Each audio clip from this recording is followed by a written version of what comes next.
We'll see. Good morning, everyone. How is everybody today? Good. My name is Colleen Carberry. I'm a junior, professional communications major. Today I'm going to be talking about the ADAPT questioning system, which is Chapter 4, Learning Objective 4. So I took a photo of my favorite place in the world, which happens to be the place where I live, Bride Beach. So I love going to the beach, and that's a big part of my life, I guess. So an overview of what I'm going to be talking about today is what is the ADAPT questioning system, the 5 steps to the system, and what it is and how it means to become a good, effective listener. So ADAPT questioning system. Could someone please read the definition for me? Jake. Logically sequences questions from broad and general through increasingly detailed questions for effective needs discovery. So what the system actually is designed to is uncover the needs of your customer and what their problems are in their business or workplace. So what in the book, you can look at it, I don't have it on my slides here, but it's basically a funnel and it trickles down from the first step to the last step, and you need all of them for this to work out. So the first step is the assessment questions. These primarily uncover the current situations and problems, and it's for the salesperson to figure out and learn about their business and the problems that they're having. This is the first step of the cycle.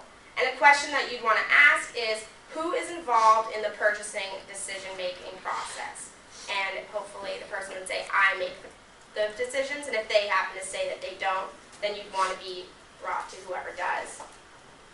So the next is the discovery questions. These uncover dissatisfactions and problems that the customers experience in their business. And this is obviously done in the beginning as well, and it's for you to boil down and understand what's actually happening internally at their company.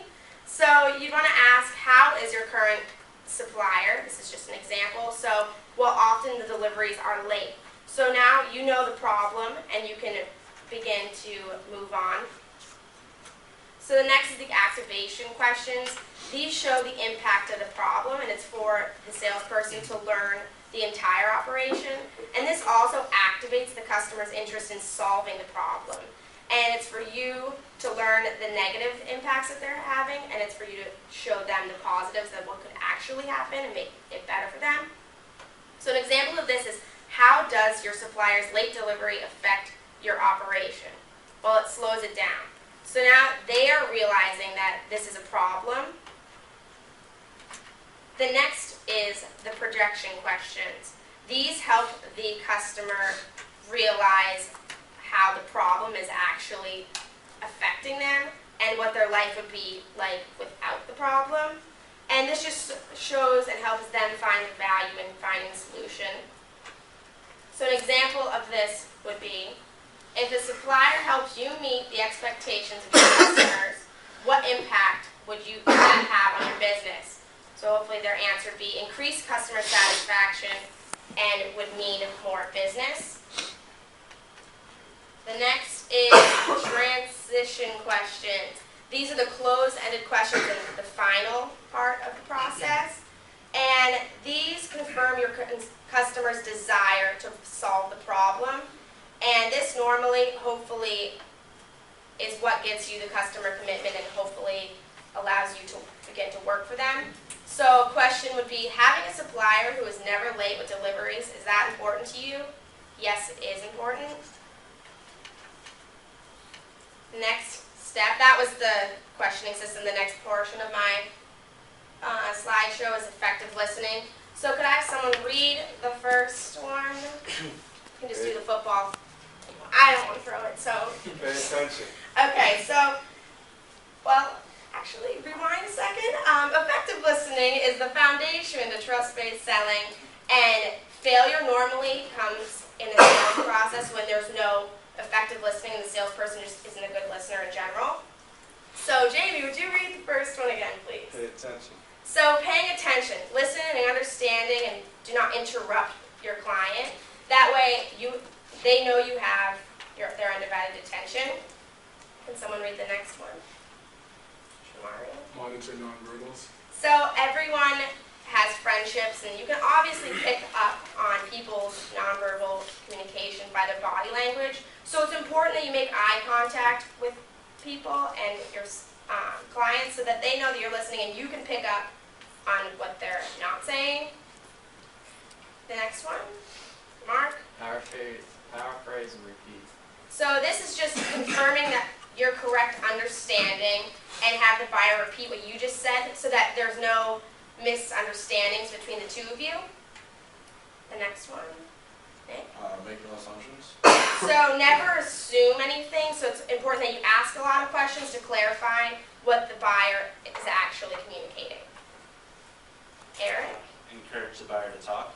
So give positive feedback to your buyer and follow-up questions and ask related questions throughout the whole entire conversation.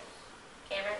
And visualize. So to maximize attention and visualize what they are saying, being empathetic and putting yourself in their shoes and what they're saying. So Paul Meyerson, I know Jake had said this in his presentation as well. Can someone finish this sentence? Mark. Listen to what is said and also what is not said. Yes, so that's also an important part of being an effective listener. So today I talked about the ADAPT systems and the 5 steps to that, and the steps to being an effective listener. Who has my first question? Well, what is the purpose of the assessment questions?